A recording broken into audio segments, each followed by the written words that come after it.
Assalamualaikum warahmatullahi wabarakatuh. Alhamdulillahi rabbil alamin. Wassalatu wassalamu ala ashrafil anbiya'i wal mursalin wa ala alihi wa sahbihi rasulillahi ajma'in, amma ba'du. Pertama-tama marilah kita mengucapkan rasa puji syukur kita atas kehadirat Allah Subhanahu wa taala, yang mana Allah Subhanahu wa taala memberikan kesempatan lagi untuk berjumpa di channel ini. Selanjutnya, salawat berangkaikan salam tak luput pula kita curahkan kepada baginda kita, yakni Nabi Muhammad sallallahu alaihi wasallam, dengan lafaz Allahumma salli ala Sayyidina Muhammad wa ala ali Sayyidina Muhammad. Mudah-mudahan dengan salawat tadi kita diakui oleh baginda kita sebagai umatnya di yaumil mahsyar nanti. Amin ya rabbal alamin. Sahabat yang dirahmati oleh Allah Subhanahu wa taala, pada kali ini saya akan membahaskan kepada kalian yaitu rukun-rukun mengerjakan ibadah umrah. Apa saja sih ketika kita berumrah, apa yang harus kita lakukan dan rukunnya apa saja? Nah, ini akan kita bahas. Nah, saudaraku, sahabatku sekalian, perlu kita ketahui umrah ini yaitu salah satu ibadah yang ditentukan oleh Allah Subhanahu wa taala tempatnya di mana harus kita mengerjakannya, yaitu tempatnya di Mekah Al-Mukarramah. Berbeda dengan ibadah-ibadah lainnya, salat bisa di mana saja kita mengerjakannya asal tempatnya itu suci dan menghadap kiblat. Dan kemudian ibadah yang lainnya seperti puasa, kita bisa mengerjakannya di Indonesia, di daerah-daerah kalian bisa kita mengerjakannya. Berbeda dengan ibadah umrah ini tak lain tak bukan kita harus pergi ke Mekah, yaitu Saudi Arabia, bertepatan di Mekah Al-Mukarramah.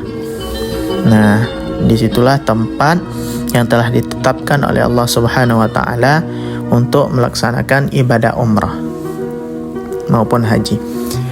Sahabatku yang dirahmati oleh Allah Subhanahu wa taala, ibadah umrah adalah ibadah yang dijadikan sebagai alternatif jika umat muslim sebelum bisa melaksanakan ibadah haji karena berbagai hal.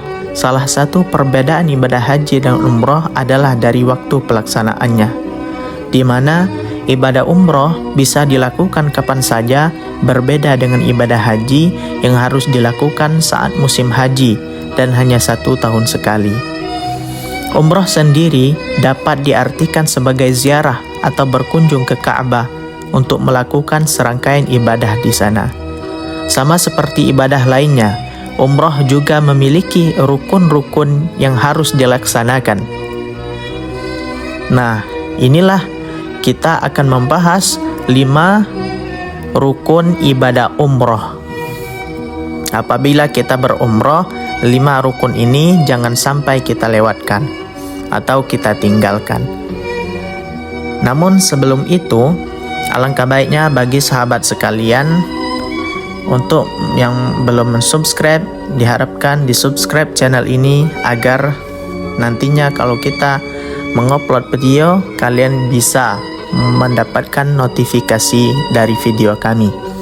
Dan kalian yang sudah mensubscribe, saya doakan mudah-mudahan dilancarkan semua urusannya, dilapangkan rezekinya, usahanya, bisnisnya, dan anaknya menjadi anak yang soleh dan solehah dan selalu bahagia.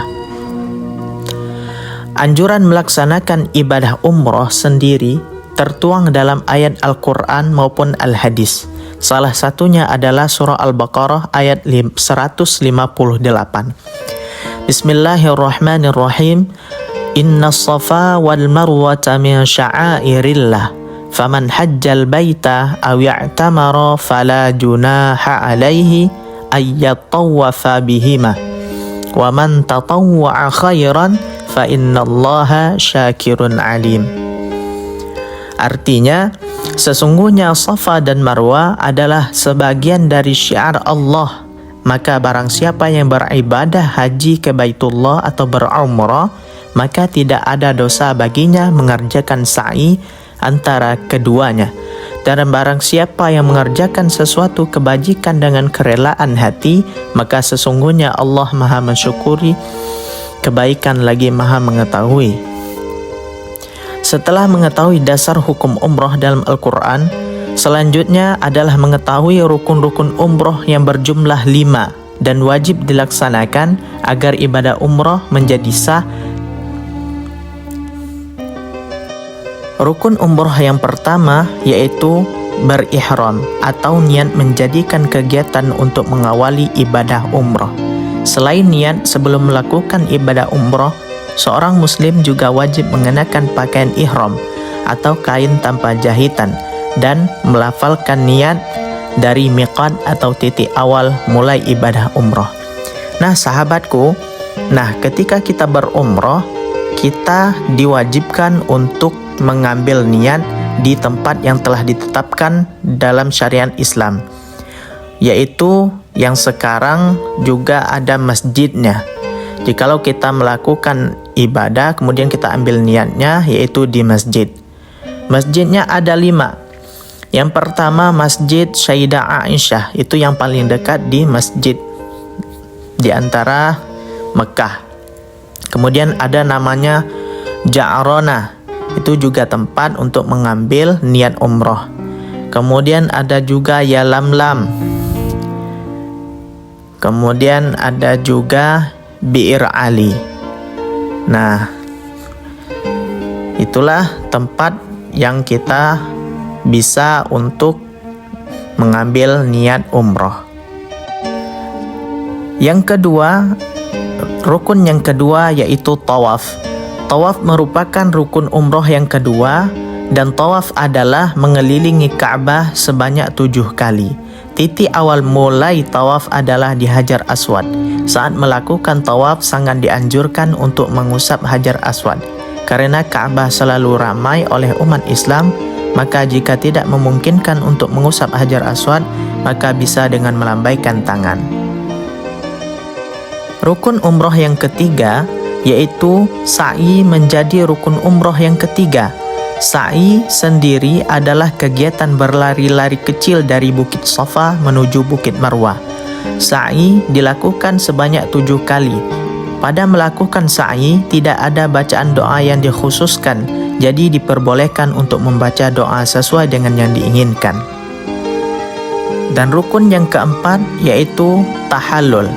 Tahallul atau mencukur rambut adalah rukun umrah yang keempat. Tahallul sendiri memiliki makna melepaskan diri dari ihram atau mencukur rambut. Tahallul dilakukan di luar Masjidil Haram di dekat Bukit Marwah. Rukun yang kelima atau yang terakhir yaitu tertib. Tertib adalah rukun umrah yang kelima. Jadi dalam melaksanakan ibadah umrah harus dilakukan secara tertib dan urut-urutan sesuai dengan apa yang diajarkan oleh Rasulullah SAW. Dan pastikan jangan melewatkan setiap rangkaian ibadah umrah. Nah, maksud dari tertib itu kita harus dari mengambil mikot dulu atau niat umrah dulu. Tidak bisa kita mau sa'i dulu atau mau tawaf di Ka'bah dulu baru ngambil niat. Enggak, kita harus melakukannya berurutan. Yang pertama ngambil niat umrah, kemudian tawaf mengelilingi Ka'bah, kemudian sa'i di antara Bukit Safa dan Marwah, dan dilanjutkan bertahallul atau menggunting rambut. Menggunting rambut itu minimal itu adalah 3 helai, boleh juga lebih. Nah, itu maksud dari tertib. Tertib dalam artian tertib dalam melaksanakan rukun-rukun ibadah umrohnya dan rangkaian-rangkaian ibadah umrohnya. Cukup sekian. Mungkin hanya inilah yang dapat saya sampaikan. Mudah-mudahan bermanfaat bagi kita semua. Amin ya rabbal alamin. Dan mudah-mudahan bagi yang belum berumrah haji, saya doakan secepatnya Allah panggil kalian untuk berhaji dan berumrah.